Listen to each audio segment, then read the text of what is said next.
Hello everyone, welcome back to the channel. This is part 2 of our chapter Introduction to Statistics. जो video का last वाला part था उसमें हमने economic activities and non economic activities में differentiate किया था और आज हम करेंगे स्टैटिस्टिक्स का मीनिंग समझेंगे और स्टैटिस्टिक्स को कैसे कैसे डिफाइन किया गया है वो हम क्लियर करेंगे और साथ ही साथ फीचर्स ऑफ स्टैटिस्टिक्स भी हम आज कंसीडर करेंगे। तो देखते हैं क्या होता है स्टैटिस्टिक्स का मीनिंग। स्टैटिस्टिक्स का जो नॉर्मली मीनिंग है, जो एक इसका बेसिक मीनिंग है, वो क्या रहता है? Store of quantitative information. जो स्टैटिस्टिक्स है ये क्या है? ये स्टोर है किसका? क्वांटिटेटिव इंफॉर्मेशन का। क्वांटिटेटिव मतलब जो ऐसी इंफॉर्मेशन जो किसमें एक्सप्रेस्ड है? नंबर्स में, न्यूमेरिकल टर्म्स में जो इंफॉर्मेशन एक्सप्रेस्ड होती है उसको हम स्टैटिस्टिक्स बोलते हैं।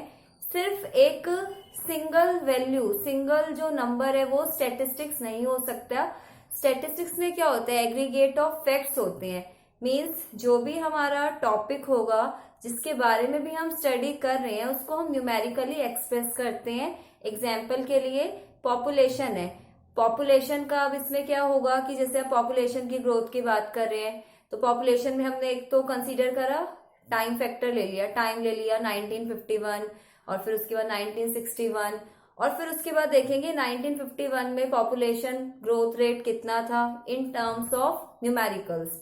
तो वो क्या होगा? टोटलिटी में होगा। एग्रीगेट्स होते हैं, टोटल होते हैं। तो फैक्ट्स को क्या करते हैं हम? किस में एक्सप्रेस करते हैं? न्यूमेरिकल टर्म्स में। वही हमारा क्या हो जाता है? स्टैटिस्टिक्स। अब इसमें एक बात हमें और समझनी होगी कि सबसे फर्स्टली जिस पर्सन ने, जिस साइंटिस्ट ने स्टैटिस्टिक्स टर्म यूज किया था वो कौन थे? वो थे साइंटिस्ट थे गॉटफ्राइड एकेनवॉल।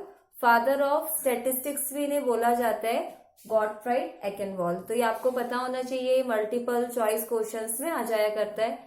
ठीक है, अब हम ये देखते हैं कि जो स्टैटिस्टिक्स है उसको क्लियर करने के लिए इसे हम कैसे कैसे डिफाइन कर सकते हैं। तो it is defined in two ways. ये दो तरीकों से डिफाइन किया गया है। एक इसमें क्या सेंस आता है हमारा? Plural sense. Statistics in plural sense. Plural sense में स्टैटिस्टिक्स का क्या मतलब होता है? Numerical data like population statistics, export and import figures etcetera. इसका मतलब क्या है? न्यूमेरिकल डेटा है हमारे पास और फिर वो किससे रिलेटेड हो सकते हैं? जैसे कि अब पॉपुलेशन का डेटा हो सकता है या फिर एक्सपोर्ट इंपोर्ट का डेटा हो सकता है इन टर्म्स ऑफ नंबर्स। तो कहने का मतलब क्या है कि जहां पे क्या हो कि जहां पे हमारे पास एक टॉपिक है, जैसे कि अभी पॉपुलेशन, और फिर पॉपुलेशन है उसमें फिर हमने टाइम फैक्टर लिया और टाइम के हिसाब से हमने पॉपुलेशन को नंबर्स में एक्सप्रेस करा कि हाँ 1951 में पॉपुलेशन ग्रोथ रेट सपोज 10% थी, फिर 1961 का ले लिया। तो इस तरीके से जब हम चलते हैं तो वो हमारा स्टैटिस्टिक्स कॉन्सेप्ट, प्लूरल सेंस में स्टैटिस्टिक्स। इसको समझने के लिए अभी हम इसके फीचर्स करेंगे स्टैटिस्टिक्स इन प्लूरल सेंस में। ठीक है, अब इसके बाद बात आ जाती है सिंगुलर सेंस में स्टैटिस्टिक्स। सिंगुलर सेंस में स्टैटिस्टिक्स का क्या मीनिंग होता है? It means statistical methods. Means कि अब जैसे डेटा कलेक्ट करते हैं, डेटा मतलब क्या कि जो चीजें न्यूमेरिकली एक्सप्रेस्ड है, जो ग्रुप में है, वो है डेटा हमारा। ठीक है, तो जब डेटा कलेक्ट करते हैं हम, तो डेटा कलेक्ट करने के बाद उसमें जैसे जो भी चीजें होती हैं, मेथड्स कलेक्शन होता है, फिर डेटा को ऑर्गेनाइज करना होता है, प्रेजेंटेशन करना होता है, एनालिसिस करना होता है और फिर लास्ट में कंक्लूजन निकालते हैं। तो वो सारे मेथड आते हैं हमारे किसमें? सिंगुलर सेंस में स्टैटिस्टिक्स। मीन्स कि अभी हमें पूरा स्टार्टिंग से स्टार्ट करना होगा, डेटा कलेक्ट करना होगा और फिर हम एंड तक जाएंगे। तो वो हमारा सिंगुलर सेंस में स्टैटिस्टिक्स होता है। अभी आप इसको नोट डाउन कीजिए। अब हम आगे करेंगे कि जो प्लूरल सेंस में स्टैटिस्टिक्स है तो उसकी डेफिनेशन के बेसिस पे उसके क्या क्या फीचर्स हो सकते हैं।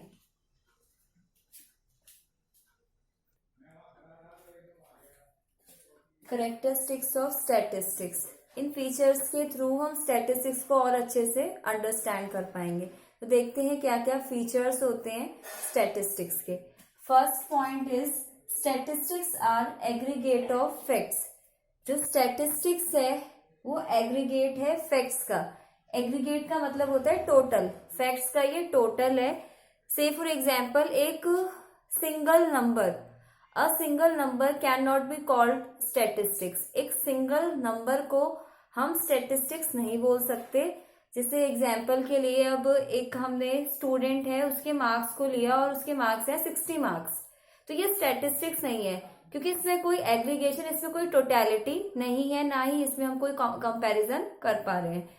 ऐसे ही अगर हम बात करें कि जैसे एक ग्रुप ऑफ स्टूडेंट्स हैं, उनके मार्क्स को हमने कंसीडर करा, तो वो क्या होगा, स्टैटिस्टिक्स होगा। जैसे कि अब हमने जो है मतलब अब क्लास है, क्लास में डिफरेंट स्टूडेंट्स हैं और फिर उनके मार्क्स को कंसीडर करा कि स्टूडेंट ए है उसके 60 मार्क्स हैं, स्टूडेंट बी है उसके 70 मार्क्स हैं, स्टूडेंट सी के जो है 75 मार्क्स हैं। तो जहां पे कंपैरिजन पॉसिबल है और जो फैक्ट्स है वो एग्रीगेट्स में है, टोटलिटी में है, तो वो चीज हमारी क्या होती है, स्टैटिस्टिक्स। एक सिंगल नंबर स्टैटिस्टिक्स नहीं हो सकता, ठीक है। फिर इसके बाद नेक्स्ट जो इसका फीचर आता है स्टैटिस्टिक्स का, वो क्या रहता है, न्यूमेरिकली एक्सप्रेस्ड। जो स्टैटिस्टिक्स होता है वो हमेशा नंबर्स में एक्सप्रेस होता है, और जैसे कि कुछ क्वालिटेटिव एस्पेक्ट्स होते हैं like big, small, rich, poor etcetera, तो ये स्टैटिस्टिक्स नहीं है। क्यों ये स्टैटिस्टिक्स नहीं है, क्योंकि न्यूमेरिकली एक्सप्रेस नहीं है। से for example the height of Sohan, the height of Sohan is greater than Mohan, Sohan is taller than Mohan. Sohan जो है वो लंबा है किससे, मोहन से। अब इसमें टॉलर वर्ड आ रहा है, ये न्यूमेरिकली एक्सप्रेस नहीं है, so this is not statistics. तो ये स्टैटिस्टिक्स नहीं है। स्टैटिस्टिक्स का मतलब ही क्या है, नंबर्स में एक्सप्रेस होगा। वहीं अगर मैं बोलूं कि सोहन की जो हाइट है उसे अगर मैं स्टेट करती हूँ, बताती हूँ in terms of numbers, like Sohan की जो हाइट है वो 5 फुट 6 इंचेस है, और जो रोहन है उसकी हाइट है 5 फुट 4 इंचेस, तो ये स्टैटिस्टिक्स है क्योंकि ये न्यूमेरिकली एक्सप्रेस्ड है। तो स्टैटिस्टिक्स हमेशा नंबर्स में एक्सप्रेस्ड होते हैं। जो भी हमारे टॉपिक्स हैं जिनके बारे में भी हम स्टडी करते हैं उसको हम नंबर्स में एक्सप्रेस करते हैं और फिर वहां कंपैरिजन भी कर सकते हैं। थर्ड वाला देखते हैं इसका फीचर। थर्ड फीचर क्या है, statistics are affected by multiplicity of causes. जो स्टैटिस्टिक्स होता है एक सिंगल वैल्यू से प्रभावित नहीं होता, कई सारे फैक्टर्स होते हैं जो इस पे असर डालेंगे। एग्जाम्पल के लिए अब एक टाउन है और टाउन में नंबर ऑफ डेथ्स हो रही है, काफी ज्यादा डेथ इंक्रीज कर रही है, डेथ हो रही है, तो फिर उसके रीजन को फाइंड आउट किया गया कि डेथ होने के क्या क्या रीजन है। रीजन क्या क्या हो सकते हैं, डिजीज हो सकता है, रीजन एक्सीडेंट हो सकता है, कोल्ड हो सकता है, हंगर हो सकता है, एक्सेट्रा। तो मल्टीप्लिसिटी ऑफ कॉजेस है, कई सारे कारण हैं जिसकी वजह से चीजें हो रही हैं, तो वो हमारा क्या है, स्टैटिस्टिक्स। अब कोई अगर ऐसे एक मतलब अगर कोई ऐसा पॉइंट है जहां पे सिर्फ वो एक ही चीज से प्रभावित है तो वो स्टैटिस्टिक्स नहीं है, वहां पे फिर हमें स्टडी करने की क्या नीड है। तो जहां पे कई सारी चीजें हैं, कई सारी प्रॉब्लम्स आ जाती हैं, तो उधर ही हम क्या करते हैं, वहां पे हम रिसर्च करते हैं, स्टडी करते हैं, उसी को क्या बोल देते हैं, स्टैटिस्टिक्स बोल देते हैं, ठीक है। अब इसके बाद फिर जो नेक्स्ट हमारा फीचर है नंबर 4, इट मस्ट बी न्यूमरेटेड और एस्टिमेटेड। जो स्टैटिस्टिक्स है, अब क्या होता है ना, जैसे अब रिसर्च कर रहे हैं, स्टडी कर रहे हैं, डेटा कलेक्ट करते हैं, तो मेन एम क्या होता है, जो भी इंफॉर्मेशन हम कलेक्ट कर रहे हैं, जैसे कि इंडिया की पॉपुलेशन के बारे में जानना है, इंडस्ट्रियल आउटपुट के बारे में जानना है, तो मेन एम क्या होता है, मेन एम ये रहता है कि जो भी इंफॉर्मेशन हमें मिल रही है वो एकदम करेक्ट हो, एक्यूरेट हो, मिसलीडिंग कंक्लूजन ना हो, गलत जानकारी ना मिले। तो उसके लिए क्या करते हैं हम, या तो हम अपने डाटा को न्यूमरेट कर सकते हैं। डाटा जब कलेक्ट करते हैं तो न्यूमरेशन का मतलब क्या है, न्यूमरेटेड का मतलब है प्रॉपर काउंटिंग करना, बिल्कुल अच्छे से काउंटिंग करना, एक एक चीज को कवर अप करना, तो वो है न्यूमरेशन। एक तो ये तरीका है हमारे पास डाटा कलेक्ट करने का। और सेकेंड वन क्या है, एस्टिमेटेड। एस्टिमेशन करना मीन्स अनुमान लगाना, आइडिया लेना, अप्रोक्सीमेशन में जो चीजें होती हैं। जैसे कि अब एरिया ऑफ स्टडी लार्ज है और काफी ज्यादा अगर बड़ा एरिया ऑफ स्टडी है, तो वहां पे क्या होता है ना, प्रॉपर काउंटिंग पॉसिबल नहीं हो पाती, तो वहां पे हम यूज करेंगे एस्टिमेशन। तो स्टैटिस्टिक्स हम दो तरीके से कलेक्ट कर सकते हैं, डेटा दो तरीके से कलेक्ट हो सकते हैं, एक तो न्यूमरेशन हो सकता है, प्रॉपर काउंटिंग, और एक क्या हो सकता है, एस्टिमेशन हम ले सकते हैं। मेन एम क्या है, क्या माइंड में सेट करना होगा, डेटा शुड बी एक्यूरेट। जो भी वैल्यूज हमें मिलेंगी, जो भी हम डाटा कलेक्ट करेंगे वो कैसा होगा, एक्यूरेट होगा। फिर इसके बाद नंबर 5 जो फीचर है स्टैट का, it should be collected in a systematic manner. जो भी डाटा कलेक्ट करते हैं, जो भी स्टैटिस्टिक्स हम कलेक्ट करते हैं, वो एक सिस्टमैटिक मैनर में कलेक्ट करेंगे। सिस्टमैटिक मैनर का मतलब है प्रॉपर अच्छे से स्टेप्स लेने होंगे हमें, हैपहेजर्ड मैनर में से कलेक्ट नहीं करेंगे, जल्दबाजी में कलेक्ट नहीं करना। जैसे अब इसके प्रॉपर स्टेप्स होते हैं, पहले डाटा कलेक्ट करो, फिर उसके बाद उसे ऑर्गेनाइज करो, फिर इसके बाद इसमें हम प्रेजेंटेशन देखते हैं, फिर लास्ट में जो होता है कंक्लूजन निकालते हैं कि क्या रिजल्ट रहा, इंटरप्रेट करते हैं उसको। ठीक है, तो ये एकदम सिस्टमैटिक मैनर में कलेक्ट होगा। और एक बात ये भी होती है कि जो भी डाटा हम कलेक्ट करते हैं, जो भी चीज हमें जाननी है, तो जो भी हमें काम करना है, जिसके बारे में भी जानकारी हमें लेनी है, तो पहले से ही हमें क्या करना होगा, पर्पस अपने माइंड में सेट करना होगा। पर्पस हमारा क्लियर होना चाहिए। पर्पस नहीं है, विदाउट पर्पस डाटा कलेक्ट कर रहे हैं, तो फिर तो उसका कोई कंक्लूजन ही नहीं हो सकता, फिर वो रिजल्ट ही हमारे गलत हो जाएंगे। तो जो पर्पस है ना हमारा, जो भी हमें रिसर्च करनी है, जिसके बारे में भी स्टडी करनी है, डाटा कलेक्ट करना है, तो उसके लिए पर्पस भी क्या होगा, पहले से ही प्री डिटरमाइंड होगा, पहले से ही क्लियर होगा। फिर नेक्स्ट जो लास्ट फीचर आते हैं, stat should be placed in relation to each other. Means जो भी चीजें हैं, एक ये पॉइंट क्या एक्सप्रेस कर रहा है कि हम ऐसे पॉइंट्स को कंसीडर करेंगे जहां कंपैरिजन पॉसिबल हो। लाइक एग्जांपल के लिए अब जैसे पॉपुलेशन की बात करें, इंडिया की पॉपुलेशन, तो इंडिया की पॉपुलेशन को हम कैसे कंपेयर कर सकते हैं, या तो इंडिया के जो प्रीवियस ईयर्स हैं उसके साथ कंपेयर कर लेंगे कि अभी जैसे 2020 चल रहा है, पहले के सालों में क्या था, 2019 में पॉपुलेशन कितनी थी, 18 में कितनी थी, 17 में कितनी थी, इस तरीके से या तो कंपैरिजन कर सकते हैं। या फिर हम क्या कर सकते हैं, इंडिया की पॉपुलेशन को, मतलब मेन सब्जेक्ट मैटर क्या है, पॉपुलेशन, तो पॉपुलेशन के बेसिस पे ही कंपैरिजन होगा। या फिर हम ये कर सकते हैं कि इंडिया की पॉपुलेशन को अदर कंट्रीज के साथ कंपेयर कर सकते हैं, लाइक पॉपुलेशन ऑफ यूके, और या फिर ये चाइना की पॉपुलेशन के साथ कंपेयर कर सकते हैं, यूएसए की पॉपुलेशन के साथ। तो कॉमन पॉइंट होना चाहिए, कंपैरिजन पॉसिबल होना चाहिए। विदाउट कंपैरिजन तो हम फिर कोई यहाँ पे कंक्लूजन नहीं ले सकते। ऐसे ही फिर जैसे सपोज अगर एक हम यहाँ पे क्या करें, स्टूडेंट्स हैं कुछ, और कुछ स्टूडेंट्स की हमने हाइट ले ली और कुछ स्टूडेंट्स का मार्क्स ले लिया, तो इसमें कोई कंपैरिजन पॉसिबल नहीं हो पा रहा, कोई ये आपस में रिलेट नहीं कर रहे, तो ये स्टैटिस्टिक्स नहीं हो सकता। जहां चीजें आपस में रिलेट करें, उनमें कॉमन पॉइंट हो, वो चीज हमारी क्या है, स्टैटिस्टिक्स होती है।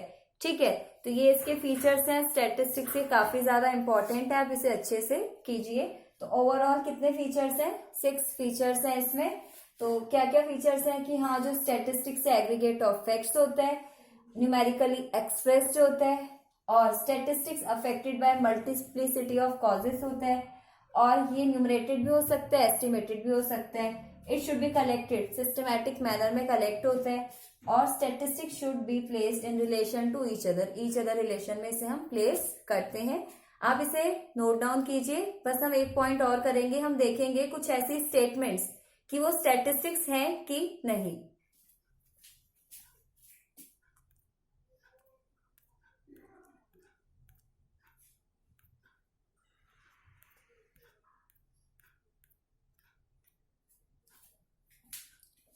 ये कुछ स्टेटमेंट्स हैं और हमें इसमें बताना होगा कि ये स्टैटिस्टिक्स हैं कि नहीं है। तो अभी जो हमने फीचर्स किए थे स्टैटिस्टिक्स के, उसी के बेसिस पे हमें इसमें आंसर करना होगा और हमें देखना होगा कि ये स्टैट है कि नहीं है। फर्स्ट जो पॉइंट है इसमें, राहुल इज 30 ईयर्स ओल्ड। जो राहुल है उसकी एज गिवन है 30 ईयर्स ओल्ड है।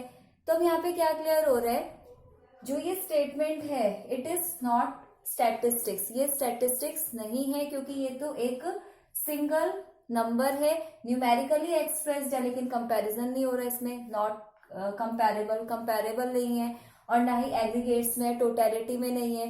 तो ये वाला जो पार्ट है, फर्स्ट वाला जो पॉइंट है, स्टेटमेंट है, ये स्टैटिस्टिक्स नहीं होगा। ठीक है, तो फीचर्स के बेसिस पे हम आइडेंटिफाई करेंगे। Next, Anshika is older than Paras by 6 years. Anshika older है पारस से, कितने साल बड़ी है, 6 ईयर्स। तो क्योंकि यहाँ पे क्या है कि ये स्टैटिस्टिक्स है।